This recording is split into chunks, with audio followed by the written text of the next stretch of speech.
ನಮಸ್ತೆ. ಬೆಂಗಳೂರು ದೂರದರ್ಶನ ಪ್ರಾದೇಶಿಕ ಸುದ್ದಿ ವಿಭಾಗ ಪ್ರಸ್ತುತಪಡಿಸ್ತಾ ಇರುವ ಚಂದನ ಮಂಥನ ವಿಶೇಷ ಕಾರ್ಯಕ್ರಮಕ್ಕೆ ತಮಗೆಲ್ಲರಿಗೂ ಆತ್ಮೀಯ ಸ್ವಾಗತ. ಇವತ್ತಿನ ಚಂದನ ಮಂಥನದ ವಿಷಯ ವಸ್ತು ನಾರಿ ಶಕ್ತಿ ಸಾಧನೆಯಲ್ಲಿ ಸಮಾನ. ಈ ವಿಶೇಷ ಕಾರ್ಯಕ್ರಮವನ್ನು ನಾವು ಪ್ರಾರಂಭ ಮಾಡೋಣ. ಹೆಣ್ಣು ಅಂತ ಹೇಳಿದ್ರೆ ಅದೊಂದು ಶಕ್ತಿ.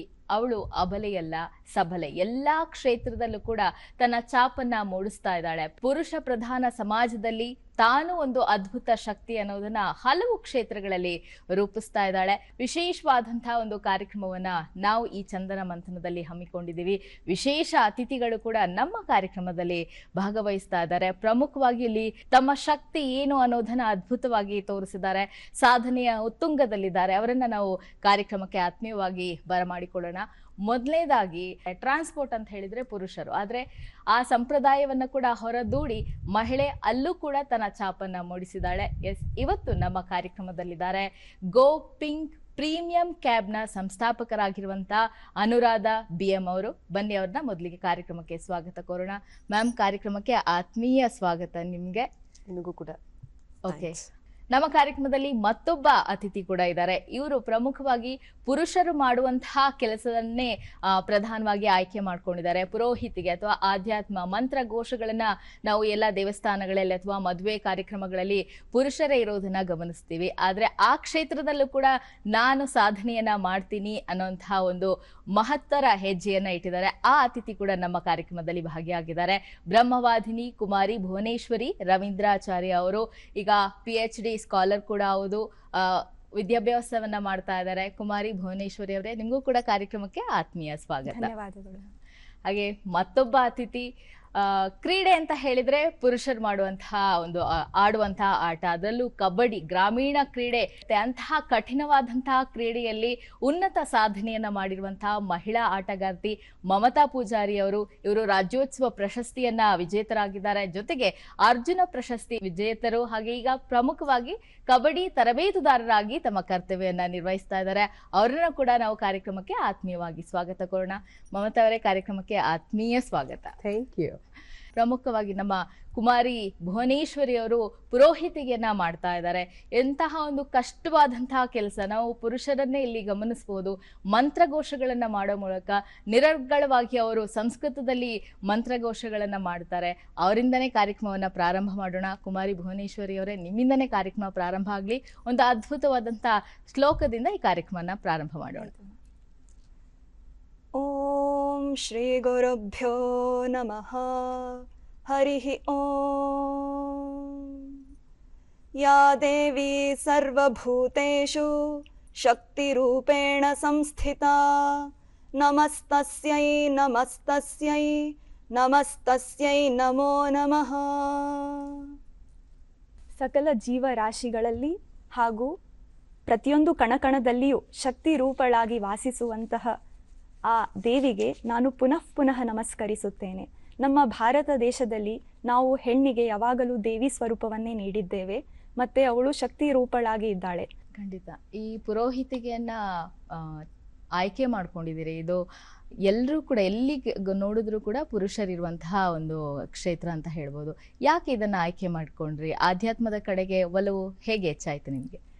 ಇದಕ್ಕೆ ಉತ್ತರ ಅಂದ್ರೆ ನಮ್ಮ ಮನೆ ವಾತಾವರಣ ಅಂತಾನೆ ಹೇಳ್ಬಹುದು ಮ್ಯಾಮ್.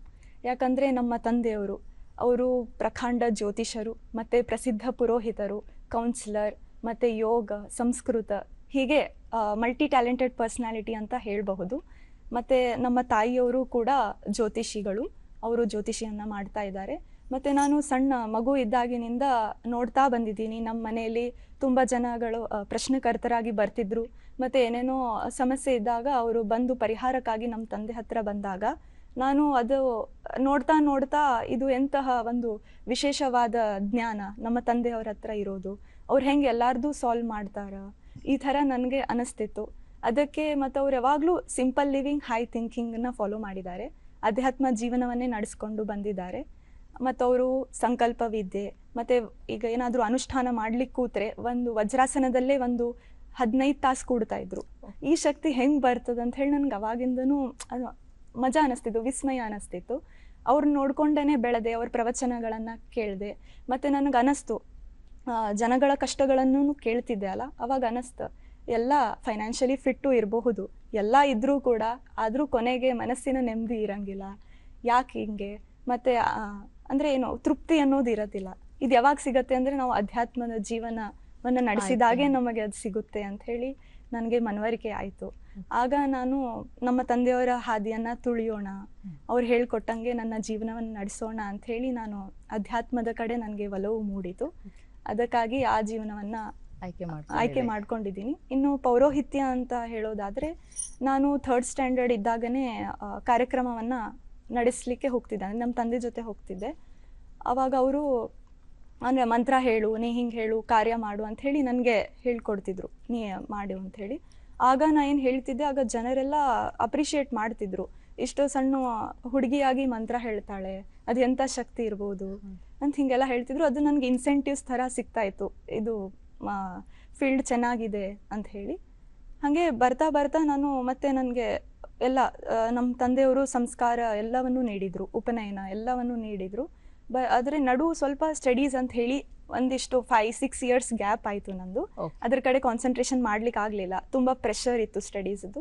ಬಟ್ ಆಮೇಲೆ ಅನ್ನಿಸ್ತು, ಆದರೆ ಒಲವು ಮಾತ್ರ ಅಲ್ಲೇ ಇತ್ತು, ನಾನು ಇದನ್ನು ಮಾಡಬೇಕು. ಮತ್ತು ಬ್ರಹ್ಮವಾದಿನಿಯರದು ಮತ್ತು ನಮ್ಮ ವೇದದಲ್ಲಿ ಇರುವಂಥ ಎಲ್ಲ ಋಷಿಕೆಯರು ಅವ್ರದ್ದೆಲ್ಲ ಸ್ಟೋರೀಸ್ ಕೇಳ್ತಿದ್ದೆ. ಅದು ನನಗೆ ಓದಿದ್ದೀನಿ, ಇಷ್ಟು ಅವರು ಮಂತ್ರದ್ರಷ್ಟರಾಗಿದ್ರು ಅಂತ ಹೇಳಿ. ಅದು ನನಗೆ ಇದನ್ನ ಇನ್ಸ್ಪಿರೇಷನ್ ಕೊಡ್ತು. ಅದಕ್ಕೆ ನಾನು ಇದನ್ನೇ ಮಾಡಬೇಕು, ಎಲ್ಲ ಕ್ಷೇತ್ರದಲ್ಲಿ ಮಹಿಳೆಯರು ಬಂದಿದ್ದಾರೆ, ಇದರಲ್ಲಿ ಯಾಕೆ ಇರಬಾರ್ದು ಅಂತ ಹೇಳಿ ನಂಗೆ ಅನಿಸ್ತು. ಮತ್ತು ಇದು ನಮ್ಮ ವೈದಿಕ ಪರಂಪರೆ, ಸ್ಟಾರ್ಟಿಂಗ್ ಮಿಡಲ್ ನಿಂತು ಹೋಗಿತ್ತು. ಬಟ್ ಇವಾಗ ಮತ್ತೆ ಮಾಡ್ತಾ ಇದ್ದಾರೆ, ತುಂಬಾ ಜನ ಮಾಡ್ತಾ ಇದ್ದಾರೆ. ನಾನು ಏನಾದ್ರೂ ನಮ್ಮ ಪರಂಪರೆಯನ್ನ ಉಳಿಸ್ಕೊಂಡು ಹೋಗ್ಬೇಕು. ಮತ್ತೆ ಅದು ಗಾಡ್ಸ್ ಗಿಫ್ಟ್ ಅಂತಾನೆ ಹೇಳ್ಬೋದು, ಇದು ಮಂತ್ರದ ಶಕ್ತಿ ನನಗೇನು ಬಂದಿದೆ, ಅದು ಗಾಡ್ಸ್ ಗಿಫ್ಟೇ. ಈಗಾಗಲೇ ಗಮನಿಸಬಹುದು, ಚಾಲಕರು ಅಥವಾ ಸಾರಿಗೆ ಅಂತ ಹೇಳಿದ್ರೆ ಪುರುಷರಿದ್ದಾರೆ. ಆದ್ರೆ ಇತ್ತೀಚಿನ ದಿನಗಳಲ್ಲಿ ಎಲ್ಲೂ ಕೂಡ ನಾವು ಗಮನಿಸಬಹುದು, ಬಸ್ ಓಡಿಸ್ತಾರೆ, ಕಾರು ಓಡಿಸ್ತಾರೆ, ಆಟೋ ಓಡಿಸ್ತಾರೆ. ಅಷ್ಟೇ ಈಸಿಯಾಗಿ ಅವರು ರಸ್ತೆಯಲ್ಲಿ ತನ್ನ ಚಾಲನಾ ಕೌಶಲ್ಯವನ್ನ ತೋರಿಸ್ತಾ ಇದ್ದಾರೆ. ನಿಮ್ಮ ಒಂದು ಸಂಸ್ಥೆ ಪ್ರಾರಂಭ ಆಗೋದಕ್ಕೆ ಏನು ಪ್ರಮುಖ ಕಾರಣ ಮ್ಯಾಮ್? ನಮ್ಮದು ಸಂಸ್ಥೆ 2015ರಲ್ಲಿ ಮೊಟ್ಟ ಮೊದಲು ಬೆಂಗಳೂರಲ್ಲಿ ಶುರು ಮಾಡಬೇಕು ಅಂತಂದಿದ್ದು. ಇದನ್ನು ಮೇಯ್ನಾಗಿ ನನಗೆ ಯಾಕೆ ಶುರು ಮಾಡಬೇಕು ಅಂತ ಅನಿಸಿತ್ತು ಅಂತಂದರೆ, 2016ರಲ್ಲಿ ನಡೆದ ಪ್ರತಿಭಾ ಶ್ರೀಕಂಠಮೂರ್ತಿದು ಒಂದು ಇನ್ಸಿಡೆಂಟು, ಅದರ ಜೊತೆಗೆ 2012ರಲ್ಲಿ ನಡೆದ ನಿರ್ಭಯ ಇನ್ಸಿಡೆಂಟು, ಅದೆರಡೂ ನನಗೆ ತುಂಬ ಒಂದು ಮನಸ್ಸಲ್ಲಿ ಬೇರು ಇದಾಗ್ಬಿಟ್ಟಿತ್ತು. ನನಗೇನಾದರೂ ಒಂದು ಹೆಣ್ಣು ಮಕ್ಕಳಿಗೆ ಒಂದು ಸೇಫ್ಟಿಯನ್ನು ತರಬೇಕು. ಬಟ್ ಸಾಧಾರಣವಾಗಿ ನಾವೊಂದು ಇದರಲ್ಲಿ ಆರ್ಥೋಡಾಕ್ಸ್ ಫ್ಯಾಮಿಲಿಯಲ್ಲಿ ಬೆಳೆದಿರೋ ಕಾರಣ ನಮಗೆ ಹೊರಗಡೆ ಜಗತ್ತು ತುಂಬ ಬೇರೆ ಥರನೇ ಕಾಣುತ್ತೆ. ಪೂಜೆ ಪುನಸ್ಕಾರ ಅಂಥದ್ದೆಲ್ಲ ಇದ್ದಾಗ ನನಗೊಂದು ಪ್ರಶ್ನೆ ಬಂದಿದ್ದು, ನನ್ನ ಕೈಲಿ ಇದನ್ನು ಮಾಡೋಕ್ಕಾಗುತ್ತಾ ಅನ್ನೋದು. 2013ರಲ್ಲಿ ನಾನು ಇದನ್ನು ಪ್ರಾಜೆಕ್ಟನ್ನು ಮಾಡಿಬಿಟ್ಟು ಗೌರ್ನಮೆಂಟಿಗೆ ಕೊಟ್ಬಿಡೋಣ, ಗೌರ್ನಮೆಂಟಿಂದ ಏನು ಸಪೋರ್ಟ್ ಮಾಡ್ತಾರೋ ಇದನ್ನೊಂದು ಮಾಡೋಣ ಹೆಣ್ಣು ಮಕ್ಕಳಿಗೆ ಅಂತ ಸುಮಾರು ಒಂದು 15-20 ದಿವಸ ನಾನು ಕೂಡ ಗೌರ್ನಮೆಂಟಿಗೆ ಓಡಾಡಿದೆ. ವಿಧಾನಸೌಧಕ್ಕೆ ಹೋದೆ, ಮಿನಿಸ್ಟರ್ಸ್ನ ಮೀಟ್ ಮಾಡಿದೆ, ಇದನ್ನು ಯಾಕೆ ಅದು ಪಾಸಿಟಿವ್ ಆಗಿ ಯಾವುದೂ ಬರಲಿಲ್ಲ. ಸೊ ನನಗೆ ಒಂದು ಕಡೆ ಬೇಜಾರು ಆಯಿತು. ಇದು ಎಲ್ಲ ನೀವು ಹೇಳ್ದಂಗೆ ಪುರುಷ ಪ್ರಧಾನವಾಗಿರುವಂಥ, ಡಾಮಿನೇಟೆಡ್ ಇರುವಂಥ ಒಂದು ಫೀಲ್ಡ್ ಆಗಿರೋದ್ರಿಂದ ಹೆಣ್ಣು ಮಕ್ಕಳನ್ನ ಹೇಗೆ ಅಕ್ಸೆಪ್ಟ್ ಮಾಡ್ತಾರೆ, ನಮ್ಮ ಹೆಣ್ಣು ಮಕ್ಕಳನ್ನ ನಾವು ಹೇಗೆ ತಯಾರು ಮಾಡಬೇಕು ಅನ್ನೋ ಒಂದು ಪ್ರಶ್ನೆಗಳು ನನಗೆ ಇದಾದಾಗ, ಮನೆಗೆ ಬಂದಾಗ ನನ್ನ ಹಸ್ಬೆಂಡ್ ಹೇಳಿದ್ದು, ಇಲ್ಲ ಇದನ್ನು ನಿನಗೆ ಮಾಡೋಕ್ಕಾಗತ್ತೆ, ಯಾರೋ ಯಾಕೆ ಮಾಡ್ತಾರೆ ಅಂತ ಎಕ್ಸ್ಪೆಕ್ಟ್ ಮಾಡ್ತಾ ಇದೆಯಾ, ನೀನೇ ಯಾಕೆ ಮಾಡಬಾರ್ದು ಇದನ್ನು. ಆಗ ನನಗೊಂಥರ ಪ್ರಶ್ನೆ ಯಾವ ಥರ ಬಂತು ಅಂತ ಹೇಳಿದ್ರೆ, ನನ್ನ ಕೈಲಿ ಏನು ಮಾಡೋಕ್ಕೆ ಸಾಧ್ಯ ಈ ಸಮಾಜದಲ್ಲಿ, ಒಂದು ದೊಡ್ಡ ವ್ಯಕ್ತಿಗಳು ನಮ್ಮ ಜೊತೆ ನಿಂತು ಸಪೋರ್ಟ್ ಮಾಡಲ್ಲ ಅಂದಾಗ ನಾನು ಏನನ್ನು ಮಾಡ್ಬೋದು ಅನ್ನೋದೊಂದು ಪ್ರಶ್ನೆ ನನಗೆ ತುಂಬ ಇದಾಗಿ ಬಂತು. ಸರಿ, ಅದನ್ನು ನಾನು ಒಂದು 24 ಗಂಟೆ ನಾನು ಟೈಮ್ ತೊಗೊಂಡೆ, ನಾನು ಕೂಡ ಇದನ್ನು ಯೋಚನೆ ಮಾಡೋಣ, ನನ್ನ ಕೈಲಿ ಆಗುತ್ತಾ ಅನ್ನೋ ಒಂದು ರೀತಿಯಲ್ಲಿ. ಸರಿ ಅಂತ ಅಂದ್ಬಿಟ್ಟು ನಾನು ಪಾಸಿಟಿವ್ ಆಗೇ ತೊಗೊಂಡೆ. ಅದರಲ್ಲಿ ನಾನು ತುಂಬ ಬೇಜಾರಾದಾಗ ನಾನು ಓದೋದು ರತನ್ ಟಾಟಾ ಮತ್ತು ಅಬ್ದುಲ್ ಕಲಾಮ್ದು ನೋಡ್ತೀನಿ. ರತನ್ ಟಾಟಾ ಹೇಳ್ತಾರೆ, ಯಾವಾಗಲೂ ಕಂಫರ್ಟಬಲ್ ಆಗಿರೋದನ್ನ ನಾವು ತೊಗೊಂಡ್ಬಿಡ್ತೀವಿ ಲೈಫಲ್ಲಿ, ಅನ್ಕಂಫರ್ಟಬಲ್ ಆಗಿರೋದನ್ನ ತೊಗೊಂಡು ಕಂಫರ್ಟಬಲ್ ಮಾಡ್ಕೊಳ್ಳೋದು ಹೇಗೆ, ಇದು ನನಗೆ ತುಂಬ ಅನ್ಕಂಫರ್ಟಬಲ್ ಆಗಿರುವಂಥ ವಿಷಯ, ಎದುರಿಸ್ಬೇಕಾಗಿರೋದು ತುಂಬ ಇದೆ. ಹಾಗೆ ಇದನ್ನು ಯಾಕೆ ತೊಗೊಂಡು ಮಾಡಬಾರ್ದು ಅನ್ನೋ ಒಂದು ಇದರಲ್ಲಿ ತೊಗೊಂಡು ಈ ಒಂದು ಗೋಪಿಂಗ್ ಪ್ರೀಮಿಯಂ ಕ್ಯಾಬ್ಸ್ ಅಂತ 2015ರಲ್ಲಿ ಹೆಣ್ಣು ಮಕ್ಕಳಿಗೆ ಮೊಟ್ಟ ಮೊದಲ ಬಾರಿಗೆ ಬೆಂಗಳೂರಿನಲ್ಲಿ ಇದನ್ನು ಸ್ಥಾಪಿಸಬೇಕು ಅಂತ ಅಂದ್ಕೊಂಡು ನಾನು ನನ್ನ ಕಸಿನ್ಸ್ ಇಬ್ಬರು ಸೇರಿ 3 ಜನ ಪಾರ್ಟ್ನರ್ಸ್ ಇದನ್ನು ಶುರು ಮಾಡಿದ್ವಿ. ಮಮತಾ ಅವರೇ, ಈಗ ಕಬಡ್ಡಿ ಅಂತ ಹೇಳಿದ್ರೆ ಅಷ್ಟೇ ಶಕ್ತಿ ಇರಬೇಕು, ಅದರಲ್ಲೂ ಕೂಡ ಮಹಿಳೆಯಾಗಿ ಒಬ್ಬ ಕಬಡ್ಡಿ ಆಟಗಾರ್ತಿಯಾಗಿ ಜೊತೆಗೆ ಇಂಡಿಯಾ ಟೀಮ್ನ ನಾಯಕತ್ವವನ್ನ ವಹಿಸ್ಕೊಂಡಿದ್ರಿ, ಅಷ್ಟೊಂದು ಎತ್ತರಕ್ಕೆ ಬೆಳೆದಿದ್ರಿ. ನಿಮ್ಮ ಹಿನ್ನೆಲೆ ಅಥವಾ ನಿಮ್ಗೆ ಈ ಫೀಲ್ಡ್ಗೆ ಬರೋದಕ್ಕೆ ಯಾರು ಸ್ಫೂರ್ತಿಯಾಗಿದ್ರು? ಕಬಡ್ಡಿ ಆಡೋದಕ್ಕೆ ಶಕ್ತಿ ಜೊತೆಗೆ ಯುಕ್ತಿನೂ ಬೇಕು. ಆಮೇಲೆ ಕಬಡ್ಡಿ ಅಂದ್ರೆ ನನ್ನ ಪ್ರಕಾರ ಅದೊಂದು ಗೇಮ್, ನೀವು ನಿಮ್ಮ ಬ್ರೀತ್ ಎಕ್ಸಸೈಸ್ ಕೂಡ ಬರುತ್ತೆ. ಯಾಕಂದ್ರೆ ನಾವು ರೈಡ್ ಮಾಡುವಾಗ ಕ್ಯಾಂಟನ್ನ ಕಂಟಿನ್ಯೂ 30 ಸೆಕೆಂಡ್ ಹೇಳ್ಬೇಕಾಗುತ್ತೆ. ಸೊ ಎಲ್ಲನೂ ಇರುತ್ತೆ. ಬ್ಯಾಕ್ ಟು ನಿಮ್ಮ ಕ್ವಶನ್ಗೆ ಬರ್ತೀನಿ. ನಾನು ಪರ್ಸ್ನಲ್ ಇಂಟ್ರೆಸ್ಟ್ ಅಂತಾನೆ ಹೇಳ್ಬೋದು. ಯಾಕಂದ್ರೆ ನಮ್ಮ ಫ್ಯಾಮಿಲಿ ಬ್ಯಾಕ್ಗ್ರೌಂಡ್ ಅಲ್ಲೇ ಯಾರು ಸ್ಪೋರ್ಟ್ಸ್ ಅಲ್ಲಿಲ್ಲ, ಯಾವುದೇ ಸ್ಪೋರ್ಟ್ಸ್ ಅಲ್ಲಿಲ್ಲ. ಬಟ್ ನಾನು ನನಗೆ ಒಂದು ಗಾಡ್ ಗಿಫ್ಟ್, ನನ್ನ ಹೈಟ್ ಚೆನ್ನಾಗಿತ್ತು. ಸೊ ನಾನು ಎಲ್ಲ ಗೇಮ್ ಮಾಡ್ತಾ ಇದ್ದೆ, ಕಬಡ್ಡಿ ಒಂದು ಬಿಟ್ಟು. 7th ತನಕ ನಂಗೆ ಕಬಡ್ಡಿ ಅಂದ್ರೆ ಏನಂತಾನೆ ಗೊತ್ತಿಲ್ಲ. ಬೇರೆ ಎಲ್ಲ ಗೇಮ್ಸ್ ಅಲ್ಲಿ ನಾನು ಪ್ರೈಸ್ ತಗೊಂಡ್ಬರ್ತಾ ಇದ್ದೆ. ಹೈಸ್ಕೂಲಲ್ಲೂ ಅಷ್ಟೇ ವಾಲಿಬಾಲ್ ನನಗೆ ತುಂಬ ಇಂಟ್ರೆಸ್ಟ್ ಆಯಿತು. ವಾಲಿಬಾಲಲ್ಲೂ ನಾನು ಡಿಸ್ಟ್ರಿಕ್ಟ್ ಟೀಮ್ಗೆ ಸೆಲೆಕ್ಟ್ ಆಗೋದು, ಹಾಗೆ ಮುಂದೆ ಆಡೋದು. ನಾನು ಒಬ್ಬಳೇ ಸೆಲೆಕ್ಟ್ ಆಗ್ತಾ ಇದ್ದೆ. ಅಲ್ಲಿಯೂ ಏನಾಗ್ತಿತ್ತು ಗೊತ್ತಾ, ಜ್ಯೋತಿ ಹೈಸ್ಕೂಲಲ್ಲಿ ತಾಲೂಕು ತನಕ ಹೋಗೋದು, ವಿನ್ ಆಗಲಿ ಆಗದೇ ಇರಲಿ ಅಲ್ಲೇ ಸ್ಟಾಪ್. ಅಂದರೆ ಅಷ್ಟೊಂದು ಸ್ಪೋರ್ಟ್ಸ್ಗೆ ಸಪೋರ್ಟ್ ಇರಲಿಲ್ಲ. ಸೊ ನಾನು ಮುನಿಯಾಲಲ್ಲಿ PUC ಮಾಡಕ್ಕೆ ಹೋದೆ. ಅಲ್ಲಿಂದ ಸ್ಟಾರ್ಟ್ ಆಯಿತು ನನ್ನ ಕಬಡ್ಡಿ ಜರ್ನಿ. ಅದೂ ಫಸ್ಟಿಗೆ ಇವಾಗ ಮ್ಯಾಟಲ್ಲೆಲ್ಲ ಕಬಡ್ಡಿ ಆಡ್ತಾರೆ, ಪ್ರೋ ಕಬಡ್ಡಿ ಎಲ್ಲ ನೋಡಿ ತುಂಬ ಪಾಪ್ಯುಲರಿಟಿ ಇದೆ ಕಬಡ್ಡಿಗೆ.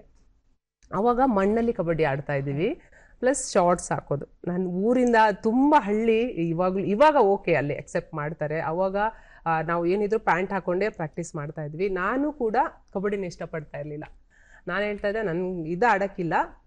ಯಾಕಂದ್ರೆ ನಾವು ಬೇರೆ ಟೂರ್ನಮೆಂಟಿಗೆ ಹೋಗ್ತಾ ಇದ್ದಾಗ ಅಲ್ಲಿ ಕಬಡ್ಡಿ ಮ್ಯಾಚ್ ಆಡುವಾಗ ಫುಲ್ಲು ಗುಂಪು ಅಲ್ಲಿ, ಅಂದ್ರೆ ಜನರು ಕೂಡ ನೋಡಿ ಅದನ್ನ ಗೇಮ್ ತರ ನೋಡ್ತಾ ಇರ್ಲಿಲ್ಲ. ಓಕೆ, ಶಾರ್ಟ್ಸ್ ಹಾಕೊಂಡು ಆಡುವಾಗ ಅಯ್ಯೋ ಹುಡುಗಿರು ಆಡ್ತಾ ಇದಾರ ಶಾರ್ಟ್ಸ್ ಹಾಕೊಂಡು, ಆ ರೀತಿ ಇಂಟ್ರೆಸ್ಟ್ ಅಲ್ಲಿ ನೋಡ್ತಾ ಇದ್ರು. ಇವಾಗ ಆ ಥಿಂಕ್ ಮಾಡೋದಿದ್ದೆ ಚೇಂಜ್ ಆಗ್ಬಿಟ್ಟಿದೆ. ಅದು ನನ್ಗೂ ಬೇಡ ಇತ್ತು. ಅವಾಗ ನಾನು ಆಡ್ತಾ ಇರ್ಲಿಲ್ಲ. ಆಮೇಲೆ ನಮ್ಮ ಕೋಚ್, ನಮ್ಮ ಸ್ಪೋರ್ಟ್ಸ್ ಸರ್ ಅವ್ರಿಲ್ಲ ಇವಾಗ. ಅವರು ನಮ್ಮ ಮನೆಗೆ ಬಂದು ನಮ್ಮ ಮನೆಯವ್ರನ್ನ ಕನ್ವಿನ್ಸ್ ಮಾಡಿ ಇವಳನ್ನ ಕಳಿಸಿ, ಇವಳಿಗೆ ಫ್ಯೂಚರ್ ಇದೆ, ಆಮೇಲೆ ಇದರಲ್ಲಿ ಇವಳಿಗೆ ಜಾಬು ಸಿಗುತ್ತೆ ನಮ್ಮ ಮನೇಲಿ. ಅದೇ ಒಂದು ಮೇನ್ ಅವರು ಅನ್ಕೊಂತೆ. ಯಾಕಂದ್ರೆ ಸ್ಟಡಿ ಮಾಡಿ ಒಂದು ಜಾಬ್ ಕೊಡ್ಸಕ್ಕೆ ಅಷ್ಟೊಂದು ಮನೆಯಲ್ಲಿ ಚೆನ್ನಾಗಿರ್ಲಿಲ್ಲ.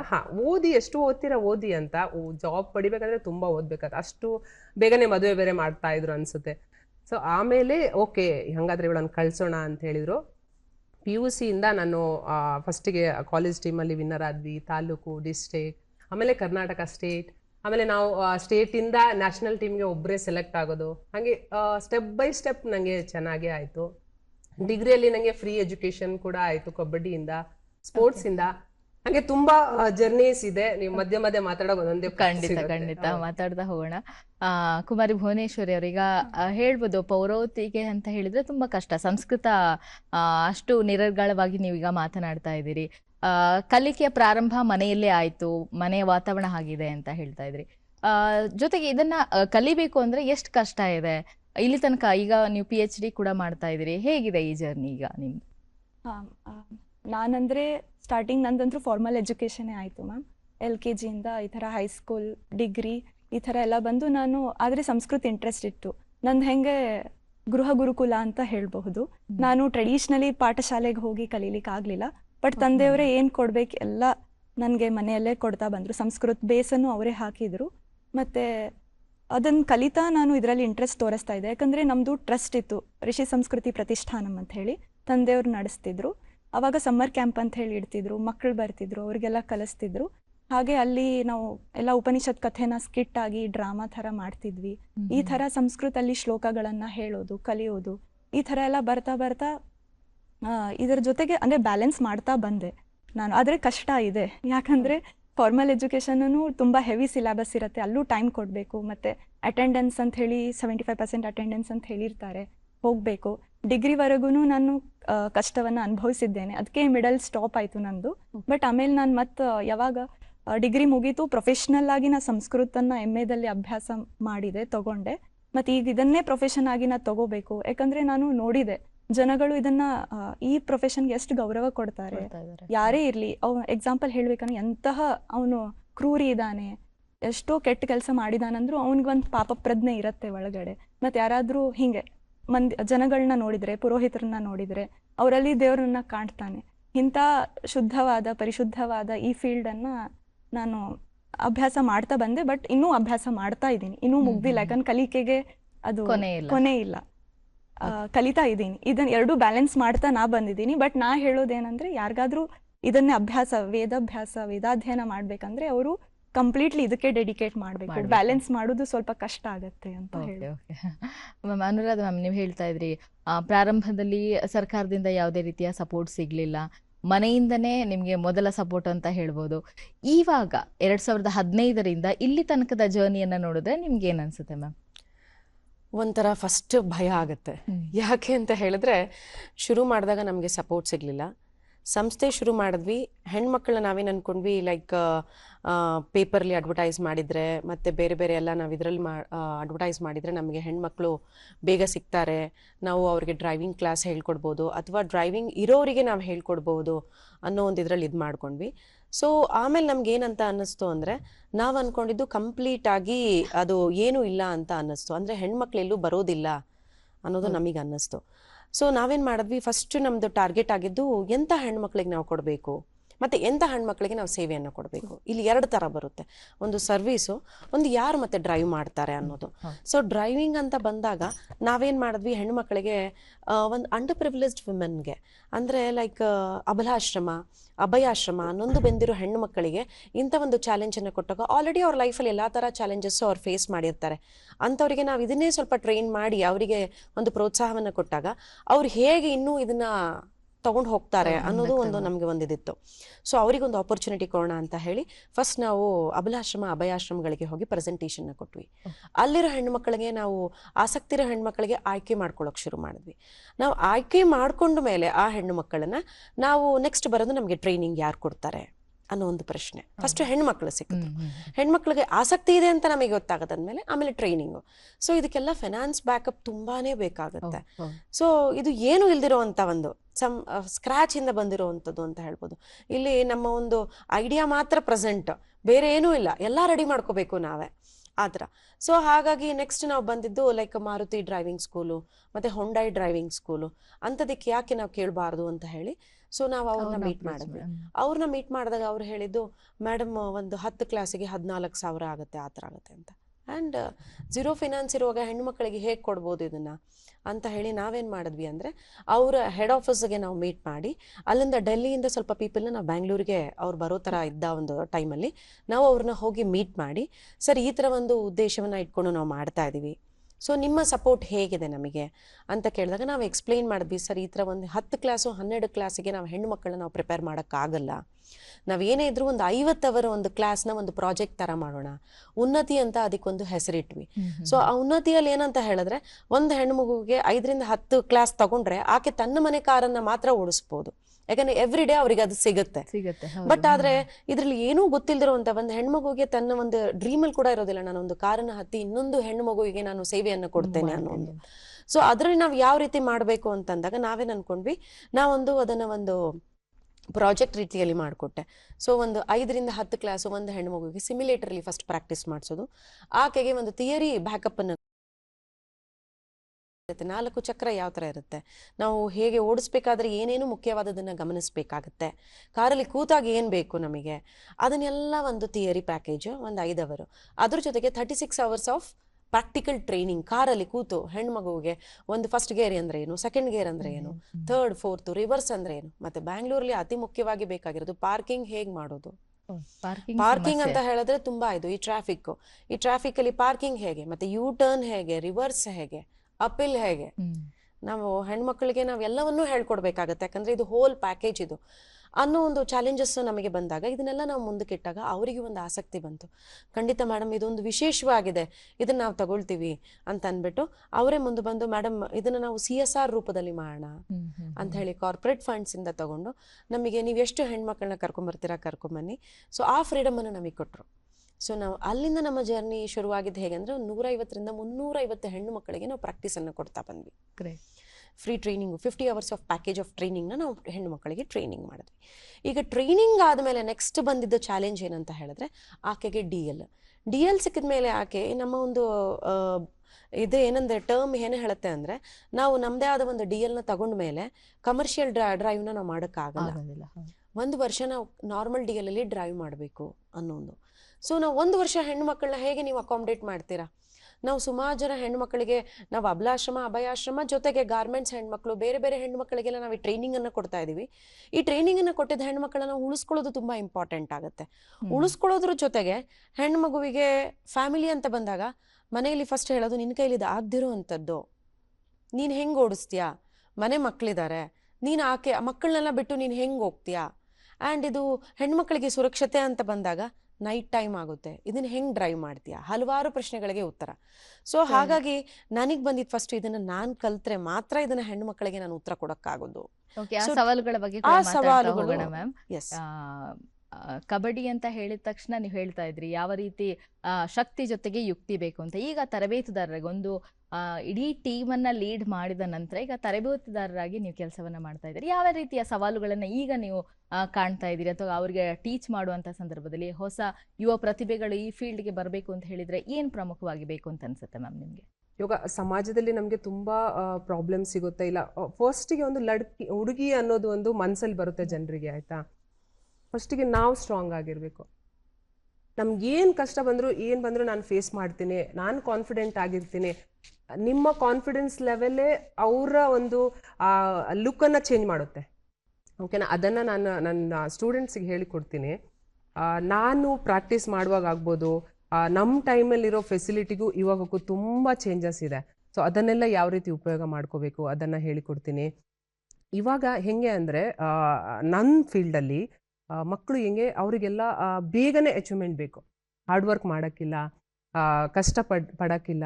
ಆಮೇಲೆ ತುಂಬ ಚೇಂಜಸ್ ಆಗಿದೆ, ಅದನ್ನೆಲ್ಲ ಬಿಟ್ಟು ಕೇವಲ ಹಾರ್ಡ್ ವರ್ಕ್ ಮಾಡಬೇಕು, ಪ್ರಾಕ್ಟೀಸ್ ಮಾಡಬೇಕು. ಅದನ್ನೆಲ್ಲ ಅಂದರೆ ಕಂಪ್ಲೀಟ್ ರೋಲ್ ಚೇಂಜ್ ಆಗುತ್ತೆ. ನಾನು ಆಟ ಆಡುವಾಗ ನನಗೇನು ಮಾಡಬೇಕು ನಾನು ಈಸಿಯಾಗಿ ಮಾಡ್ತೀನಿ, ನನ್ನ ಮೇಲೆ ನನಗೆ ಕಾನ್ಫಿಡೆನ್ಸ್ ಇರುತ್ತೆ.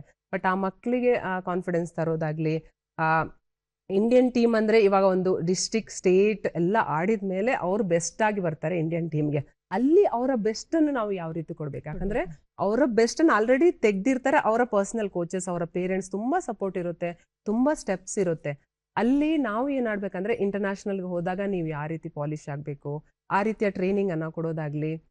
ಇವಾಗ ಸಾಯಿ ನಮಗೆ ತುಂಬ ಫೆಸಿಲಿಟಿ ಕೊಡುತ್ತೆ, ಫಿಸಿಯೋ ಆಗ್ಬೋದು, ಎಲ್ಲ ಬೇರೆ ಬೇರೆ ರೀತಿಯ ಟ್ರೈನಿಂಗ್ಸ್ ಎಲ್ಲ ಇರುತ್ತೆ.